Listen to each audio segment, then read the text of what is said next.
Some time later, Jesus went up to Jerusalem for one of the Jewish festivals. Now, there is in Jerusalem near the Sheep Gate a pool, which in Aramaic is called Bethesda, and which is surrounded by 5 covered colonnades. Here, a great number of disabled people used to lie: the blind, the lame, the paralyzed. One who was there had been an invalid for 38 years. When Jesus saw him lying there and learned that he had been in this condition for a long time, he asked him, "Do you want to get well?"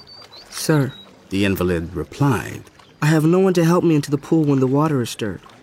While I'm trying to get in, someone goes down ahead of me." Get up, pick up your mat, and walk. At once, the man was cured. He picked up his mat and walked. The day on which this took place was a Sabbath, and so the Jewish leaders said to the man who had been healed, "It is the Sabbath. The law forbids you to carry your mat." But he replied, "The man who made me well said to me, 'Pick up your mat and walk.'" So they asked him, "Who is this fellow who told you to pick it up and walk?" The man who was healed had no idea who it was, for Jesus had slipped away into the crowd that was there. Later, Jesus found him at the temple and said to him, See, you are well again. Stop sinning, or something worse may happen to you.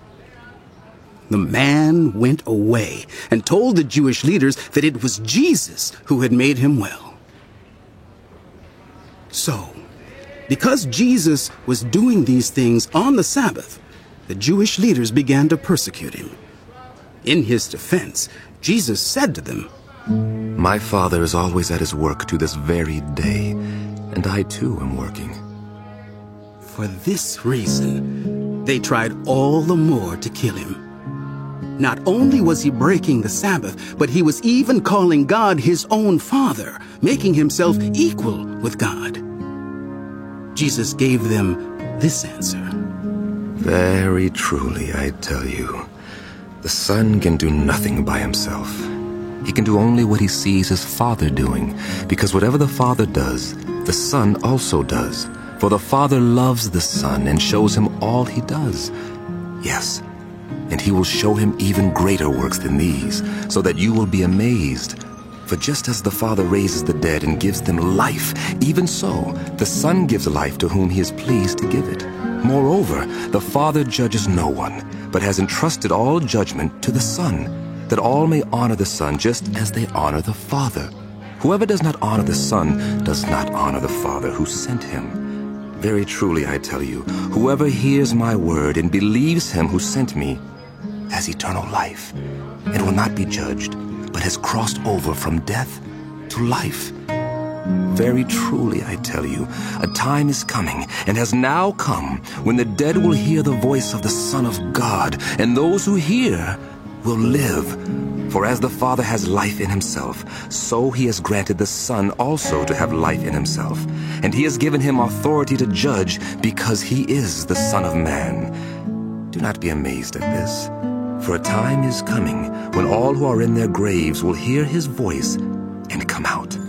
Those who have done what is good will rise to live, and those who have done what is evil will rise to be condemned. By myself I can do nothing. I judge only as I hear, and my judgment is just, for I seek not to please myself, but him who sent me. If I testify about myself, my testimony is not true. There is another who testifies in my favor, and I know that his testimony about me is true. You have sent to John, and he has testified to the truth. Not that I accept human testimony, but I mention it that you may be saved. John was a lamp that burned and gave light, and you chose, for a time, to enjoy his light. I have testimony weightier than that of John. For the works that the Father has given me to finish, the very works that I am doing, testify that the Father has sent me. And the Father who sent me has himself testified concerning me.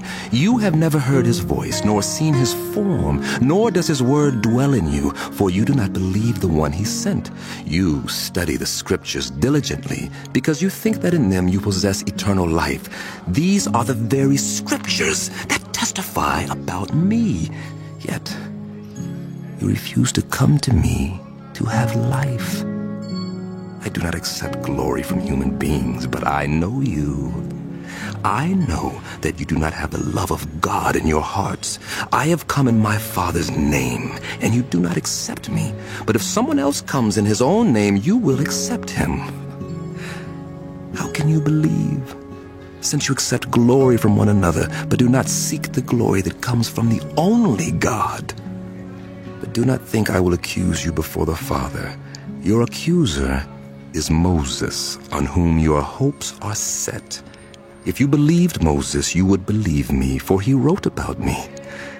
But since you do not believe what he wrote, how are you going to believe what I say?